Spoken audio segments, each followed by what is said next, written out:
ಮಹಾಗುರುಗಳು ಬಂದ್ರೇನೆ ಆ ಕಾರ್ಯಕ್ರಮದಲ್ಲಿ ದಿಗ್ವಿಜಯದ ಹಾರ. ಬರ್ಲಿ ಚಪ್ಪಾಳೆ ಮಹಾಗುರುಗಳಿಗೆ. ಮಹಾಗುರುಗಳೇ, ಕನ್ನಡಿಗರ ಮನಸ್ಸಲ್ಲಿ ಮತ್ತೆ ಕನ್ನಡದ ಆಹ್ವಾನವಾಯಿತು. ನಿಮ್ಮನ್ನ ನೋಡಿ ಎಷ್ಟು ಖುಷಿ ಆಯ್ತು ಮಹಾಗುರುಗಳೇ. ಬಹಳ ದಿನಗಳ ನಂತರ ಕನ್ನಡದ ವೇದಿಕೆಗೆ ಕನ್ನಡ ಬಂದಿದೆ. ಹೇಗೆ ಅನ್ಸ್ತಾ ಇದೆ ಮಹಾಗುರುಗಳೇ?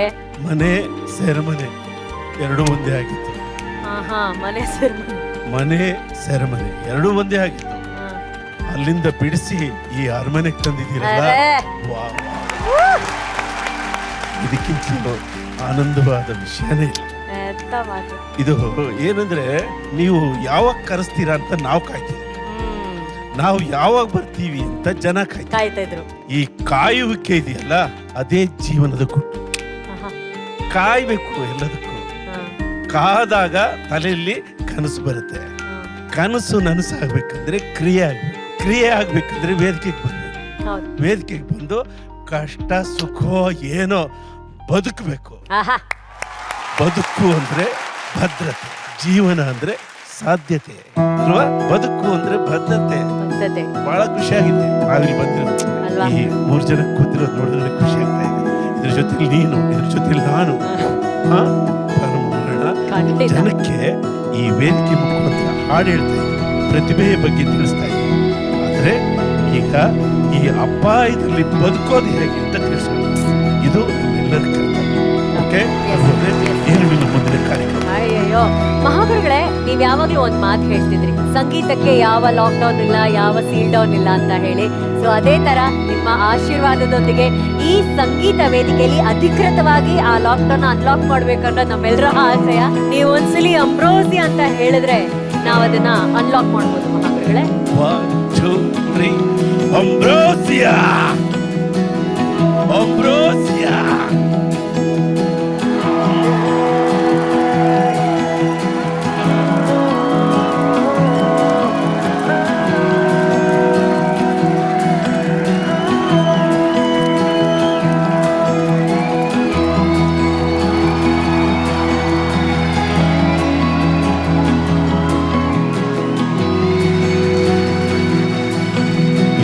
ಜಗತ್ತಿಗೆ ಯಾವ ಸ್ಥಿತಿ ಆದ್ರೂ ಯಾವ್ದು ಬೇಕಾದ್ರೂ ಆದರೆ ಸಂಗೀತಕ್ಕೆ ಬೀಗ ಹಾಕುವ ವಿಷಯ ಇಲ್ಲ. ಜಗತ್ತಿನಲ್ಲಿ ಯಾರ ಕೈಯಿಂದ ಸಾಧ್ಯ ಇಲ್ಲ. ನಾವು ಸುಮ್ಮನೆ ಕಲ್ಪನೆಯನ್ನು ಮಾಡಿದ್ದೀವಿ. ಆದ್ರೂ ಈ ಲಾಕನ್ನ ಬಿಡುಗಡೆ ಮಾಡಿ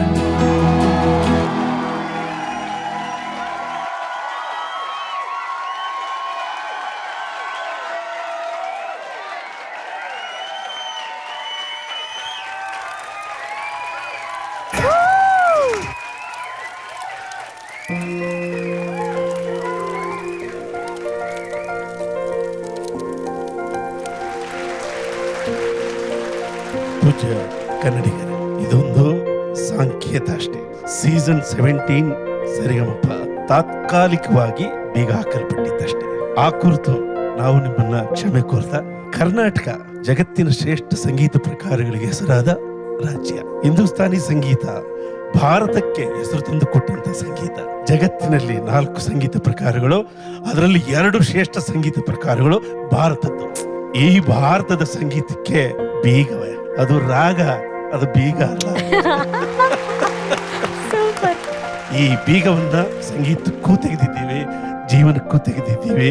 ಈ ವೇದಿಕೆಯಲ್ಲಿ ಹಾಡಿನ ಜೊತೆಯಲ್ಲಿ ಬದುಕುವ ಧೈರ್ಯ ಹೇಗೆ, ಯಾಕೆ ಅನ್ನೋದನ್ನ ತಿಳಿಸೋದೇ ಸೀಸನ್ 17ನ ಮುಖ್ಯ ಉದ್ದೇಶ.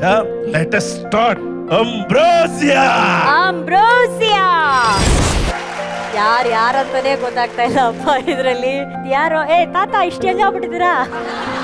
ತಾತ ಅಲ್ವಾ? ಒಮ್ಮಿಗಳ ಅಶ್ವಿನ್. ನಮ್ ತಾತ ಎಲ್ಲಿ? ತಾತ ಸರಿ, ಎಲ್ರು ಸೇಫ್ ಆಗಿದ್ದೀರಾ ತಾನೆ? Very good. ರತ್ನಮ್ಮ ಮಂಜಮ್ಮ ಬಂದಿದ್ದಾರಾ? Hello, hi hi hi. Okay, so ನಮ್ಮ ಕಂಟೆಸ್ಟೆಂಟ್ಸ್ ಬಂದಿದ್ದಾರೆ. ಮಾಸ್ಕ್ ಹಾಕೊಂಡಿರೋದ್ರಿಂದ ಅವ್ರು ಏನು ಮಾತಾಡ್ತಾರೆ ನನಗೆ ಗೊತ್ತಾಗಲ್ಲ, ನನಗೆ ಕೇಳಿಸೋದಿಲ್ಲ, ನಿಮಗೂ ಅರ್ಥ ಆಗಲ್ಲ. ಸೊ ಹಾಗಾಗಿ ಹಾಡಿಂದನೇ ಶುರು ಮಾಡ್ಕೊಂಬೋಣ, ಕಾಂಪಿಟೇಷನ್ ಶುರು ಮಾಡ್ಕೊಳ್ಳೋಣ, ಆಮೇಲೆ ಮಾತುಕತೆ ಆಡೋಣ. ಓಕೆನಾ? All the very best. ಎಲ್ಲರೂ ಹುಷಾರಾಗಿರಿ. ಓಕೆನಾ? Stay safe. Thank you so much for coming. Thank you. ಇವತ್ತಿನ ಸಪ್ತ ಸ್ವರಗಳ ಮಹಾ ಸಂಭ್ರಮವನ್ನ ಶುರು ಮಾಡೋಕ್ಕಿಂತ ಮುಂಚೆ ನಮ್ಮ ಸರಿಗಮಪ ಸೀಸನ್ 17ನ ಒಂದು ಜರ್ನಿಯ ಝಲಕ್ ನಿಮ್ಗೋಸ್ಕರ. ಎಂತ ಸುಂದರವಾದ ಜರ್ನಿ ಅಲ್ಲ. ಈ ಒಂದು ಜರ್ನಿಯ ತುಣುಕನ್ನ ನೋಡ್ದಾಗ್ಲೇ ಅಯ್ಯಯ್ಯೋ ಹೇಗೆ ಇಷ್ಟು ತಿಂಗಳು ಇದನ್ನ ಮಿಸ್ ಮಾಡ್ಕೊಂಡು ಮನೇಲೆ ಕೂತಿದ್ವಿ ಅನ್ನೋದು ಈಗ್ಲೂ ನಮ್ಮನ್ನ ನಾವೇ ಪ್ರಶ್ನಿಸ್ಕೋಬೇಕು. ಬಟ್ ಖಂಡಿತವಾಗ್ಲೂ ಅದನ್ನ ಆ ಟೈಮಿಂಗ್ ನಾಗೇನಿತ್ತು ಅದನ್ನ ರೆಸ್ಪೆಕ್ಟ್ ಮಾಡಿ ಆ 3 ತಿಂಗಳ ಕಾಲ ಆಡಿಯನ್ಸ್ ಅನ್ನ ಬಿಟ್ಟು ನಾವೆಲ್ಲರೂ ಇದ್ವಿ. ಮಹಾಗುರುಗಳೇ, ಮತ್ತೆ ಆ ಜರ್ನಿಯನ್ನ ಇಣುಕಿ ನೋಡಿದಾಗ ಅದನ್ನ ನೋಡಿ ನೆಂದೋದೆ ನಾನು. ಆಕ್ಚುಲಿ ಕಣ್ಣು ನೆನೀತಾ ಇದೆ ನೋಡ್ತಾ ಇದ್ರೆ. ಇದ್ರ ಹೆಸರೇ ಜೀವನ ಅಂತ ಹೇಳೋದು. ಬದುಕಬೇಕು, ಚೆನ್ನಾಗಿ ಬದುಕಬೇಕು. ಬದುಕಿದ್ರೆ ನೆನಪುಗಳು ಸುಂದರವಾಗಿರ್ತವೆ. ಒಂದು ಒಳ್ಳೆ ಸಾಲಿದೆ, ಈ ಸಣ್ಣ ಬ್ರೇಕ್ ಬಂತಲ್ಲ ಅದಕ್ಕೆ ಈ ಪ್ರೀತಿ ಪ್ರೇಮದ ವಿಚಾರದಲ್ಲಿ ಒಂದು ಮಾತಿದೆ, ಸಾರಿಗೊಂಚೂರು ಉಪ್ಪಿರಬೇಕು, ಪ್ರೀತಿಗೊಂಚೂರು ಮುನಿಸಿರಬೇಕು. ನಮ್ಮ ಪ್ರೀತಿಯಲ್ಲಿ ಒಂಚೂರು ಮುನಿಸಿದ್ರೆ ಒಂಚೂರು ಗ್ಯಾಪ್ ಕ್ರಿಯೇಟ್ ಆಗಿದೆ. ಆ ಗ್ಯಾಪ್ ಅಲ್ಲಿ ಏನೇನ್ ನಡೀತೋ ಆ ನೆನಪುಗಳೆಲ್ಲ ಬಂದು ನಮ್ಮ ಪ್ರೀತಿಯ ತೂಕ ಎಷ್ಟೊಂದು ಗೊತ್ತಾಗಿದೆ. ಹಾಗೆ ನೋಡಿ, ಈ ಕಾರ್ಯಕ್ರಮದ ಎಷ್ಟೊಂದು ನೆನಪುಗಳು. ಈ ಕೊರೋನಾ ಸಣ್ಣ ಬ್ರೇಕ್, ಆ ಬ್ರೇಕಿನ ನಂತರ ನೋಡಿದ್ರೆ ಬ್ರೇಕಿಂಗ್ ನ್ಯೂಸ್ ತರ ಇದೆ. ಅದ್ಭುತವಾದ ಬದುಕಿ ವಿಜಯ್. ಯೂಶಲ್ ಆಗಿ ಮನುಷ್ಯ ಬದುಕ್ತಾನೆ ಇರ್ತಾನೆ ಭಯದಿಂದ. ಯಾವ ಭಯ? ಸಾವಿನ ಭಯ. ಹಿಂದೆ ಸಾವಿರುತ್ತೆ, ಆದ್ರೂ ಬದುಕ್ತಾನೆ ಇರ್ತಾನೆ. ಇವತ್ತಿನ ಸಂದರ್ಭದಲ್ಲಿ ಅದು ಸ್ವಲ್ಪ ಬದಲಾವಣೆ ಆಗಿದೆ. ಸಾವು ಹಿಂದೆ ಇಲ್ಲ, ಮುಂದೇನೂ ಇಲ್ಲ, ಕೈಯಲ್ಲಿದೆ, ನಮ್ಮ ಕೈಯಲ್ಲಿ.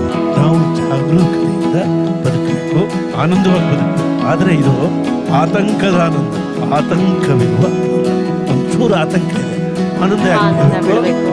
ಹಿಂದೆ ಇದ್ದಿದ್ದು ಮುಂದೆ ಇದೆ, ಮುಂದೆ ಇದ್ದಿದ್ದು ಕೈಯಲ್ಲಿ ತಾನೆ ಮಾಡಿದ್ರೆ ಈ ಕಾರ್ಯಕ್ರಮದ ಪ್ರಾರಂಭಕ್ಕೆ